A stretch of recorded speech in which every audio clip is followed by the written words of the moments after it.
কিন্তু হায়ের দলে গেলেও আমার বাবা বা আপনার কি এই সামর্থ্য আছে যে আপনি 1 কোটি টাকা খরচ করে আপনার ছেলেকে বিদেশে পড়াবেন?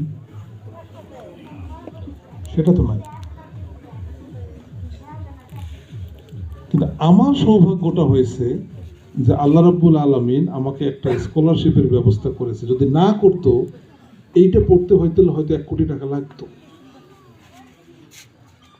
কিন্তু আল্লাহ আমাকে সহযোগিতা করেছেন যে একটা বাংলাদেশি পয়সা খরচ করা ছাড়া এই পৃথিবীর টপ 50টা বা 100টা বিশ্ববিদ্যালয়ের মধ্যে একটা বিশ্ববিদ্যালয় স্টকহোম ইউনিভার্সিটি সুইডেনে গিয়ে আমি মাস্টার্স পড়তে পেরেছি। এই যে আমার অ্যাক্সেস পড়াশোনার ক্ষেত্রে, এটি আমার মাইন্ডের মধ্যে